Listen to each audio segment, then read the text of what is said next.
Let's continue with episode 4. Now that we know her name, I'm sure you're dying to know what happens next. A shock rolls through Sakina's body as she tries to keep her head from spinning. How could this have happened?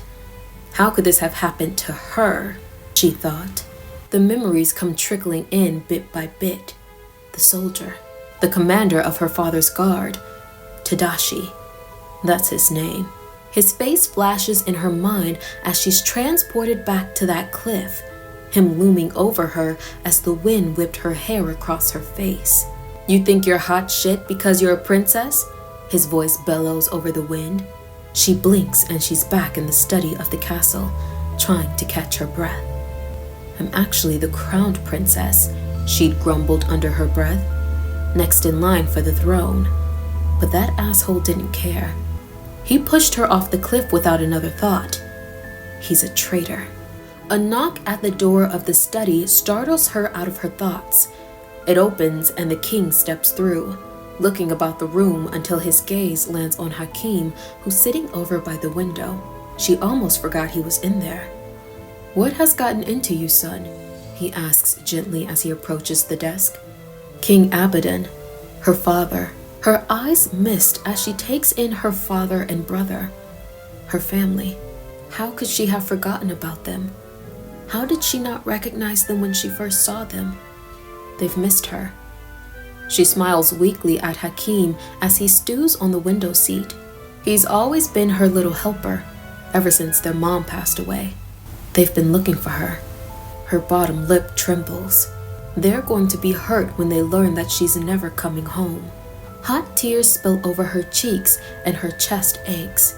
I didn't mean to leave you like this. Not only will they mourn her, but the entire kingdom will too. This is a major shift. To them, she was their future queen. A thunderclap of pain zips through her stomach as she realizes they'll all learn about her death soon. The guards have already recovered her body and brought it back to the castle. Someone will be identifying it and breaking the news to the family. Her poor sisters. Not only will she not be able to be there for them, but the dynamics of their lives will change forever. Jeannie will become the new crowned princess and next in line for the throne. She won't be able to live the carefree life that she's used to.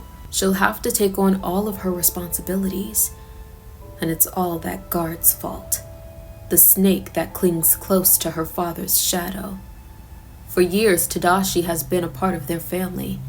For years, her father has trusted him with their safety, but it seems that someone or something has swayed him enough to betray them.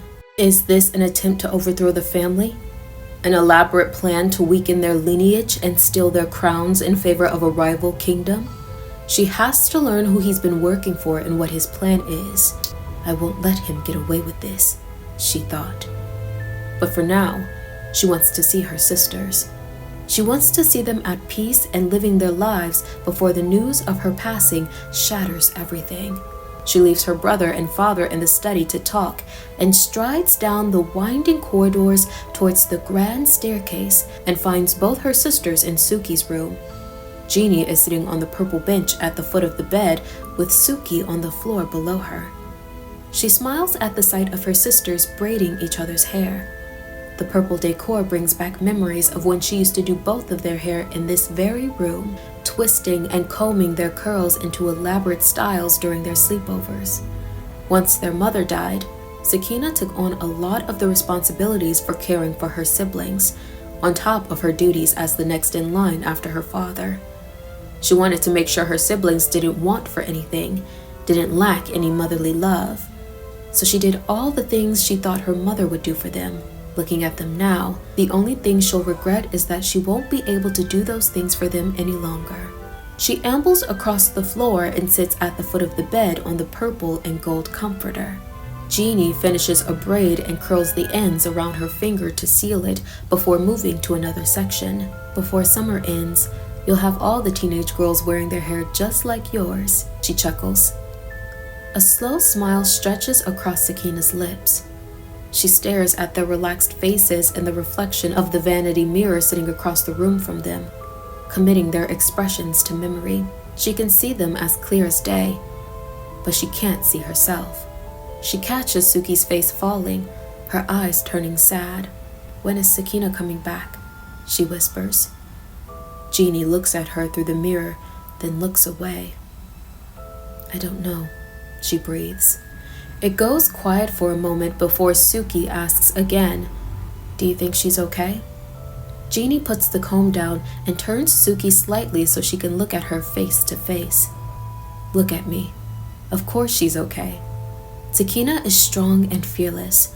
I'm sure wherever she went and whatever she's doing, she felt it was important. Okay?" Jeannie gives her a reassuring smile and holds her arms out for a hug. They embrace each other warmly, securely. It brings a watery smile to Sakina's face. She wished with her entire being that what Jeannie was saying was true, and that she didn't have to unknowingly lie to their little sister. But Sakina at least felt comforted in the fact that no matter what, they'll all have each other.